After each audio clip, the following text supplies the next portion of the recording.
आणि तुमच्या विकासासाठी जे आवश्यक आहे ते सन्माननीय बाबूजींनी तुम्हाला त्यांच्या भाषणात सांगितलेलं आहे। मी जे विद्यार्थी चित्रकला, ग्रंथ प्रदर्शनी, पुष्प प्रदर्शनी, रांगोळी स्पर्धा, विज्ञान प्रदर्शनी, प्रश्नमंजुषा, भावगीत स्पर्धा, सांस्कृतिक कार्यक्रम आणि क्रीडा विभागामध्ये ज्यांनी ज्यांनी सहभाग घेतला त्या सर्व विद्यार्थ्यांचं मनपूर्वक अभिनंदन करतो आणि ज्यांना प्रावीण्य मिळेल त्यांचं ॲडव्हान्समध्ये अभिनंदन करतो। आता नुकतेच एका टीमने शिवरायांचा एक चांगला मधुर कार्यक्रम आपल्यासमोर सादर केला, त्यांचं मी मनपूर्वक अभिनंदन करतो।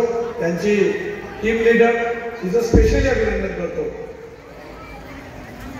पण यावर मला एक गोष्ट आठवली, तेवढी एक गोष्ट तुम्हाला सांगतो। शिक्षणाचं महत्व आपल्या आयुष्यामध्ये किती महत्वाचं आहे ते कदाचित या गोष्टीवरून तुमच्या सर्वांच्या लक्षात येईल।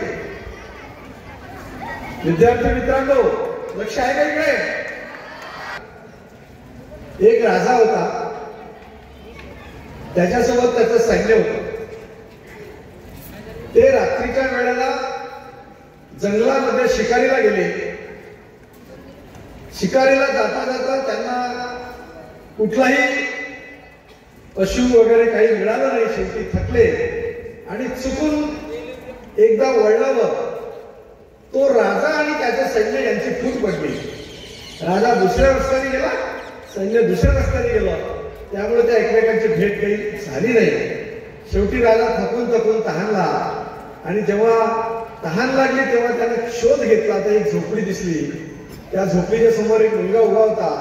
राजा त्याच्याकडे गेला आणि त्याला म्हटलं, बाबा मला खूप तहान लागली, मला पाणी देशील का? तर त्या लहान मुलाने घरातून आणून पाणी दिलं। तेव्हा राजाचा आत्मा हा थोडाफार शांत झाला। मग राजा त्याला म्हणाला की तुला मी काय देऊ? त्या मुलाला थोडं असं वाटलं की बाबा आपल्याकडे पैसे बिलकुल नाही, संपत्तीच नाही, म्हणून त्याने राजाला म्हणजे मला खूप मोठी संपत्ती पाहिजे महाराज। राजा म्हणे ठीक आहे, तू दरबारात ये, मी तुला चांगली मोठी संपत्ती देऊन टाकेन। शेवटी राजा समोर चालला गेला। समोर गेल्यानंतर पुन्हा सैनिक त्याला त्याचे भेटले नाही।